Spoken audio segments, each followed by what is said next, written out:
So mga kananay, ngayon ay magluluto naman ako ng munggo. Ayan. Ayan mga kananay,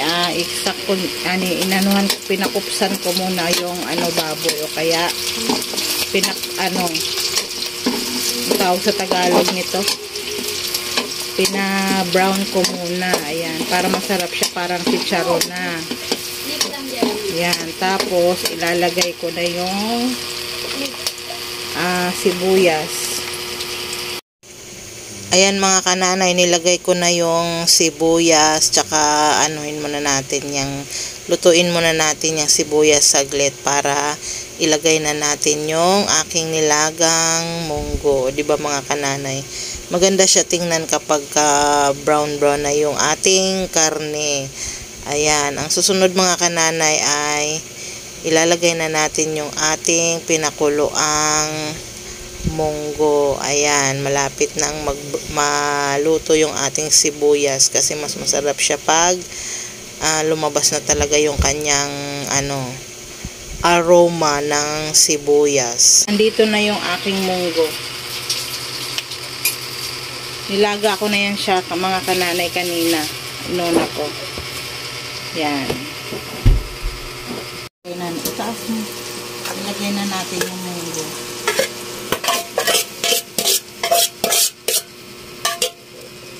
Yan.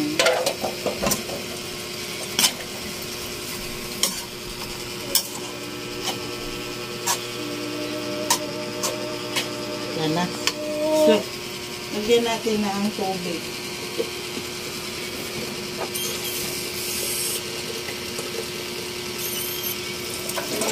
Kaya siya dito. Ililipat ko na lang mga kananay. Kasi yung kawali ko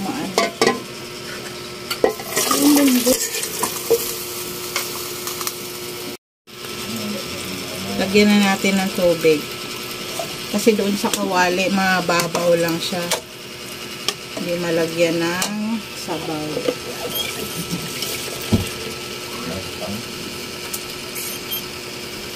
Damihan natin ng sabaw kasi matutuyuan yan mamaya.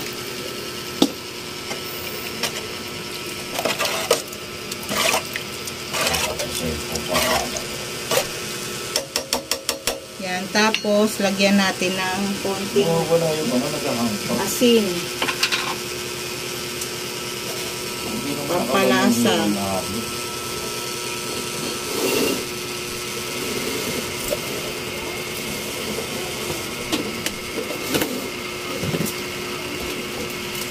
Konting magic sarap.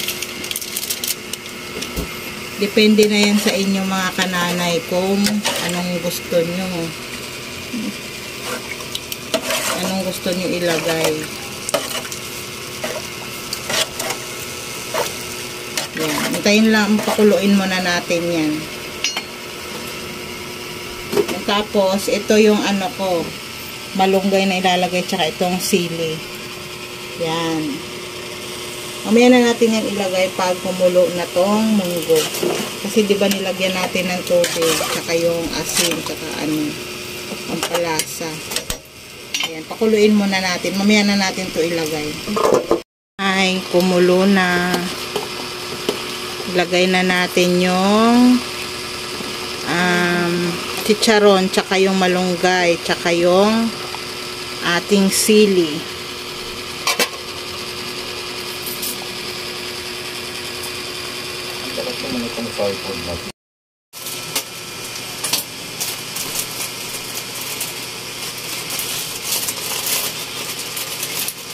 Lagay lang natin yung chicharon.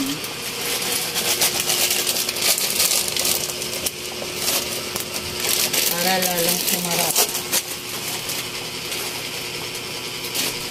Tsaka itong mga kananay, malunggay, tsaka sili.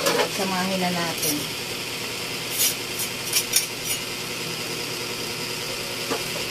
Ayan. O, diba? Sarap na yan mga kananay. Mas matipid to pero masarap. Yan, ganyan din ba kayo magluto ng inyong munggo? Alam mo naman ng mga nanay, kanya-kanyang paraan ng pagluluto. Tikman natin kung masarap. Tsaka pwede na yung alat. Matabang pa. Lagyan natin ng asin.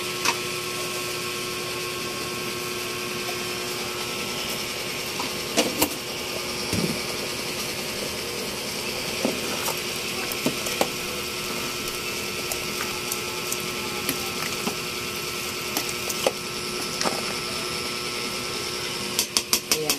Okay na yan. Paluan na natin konti.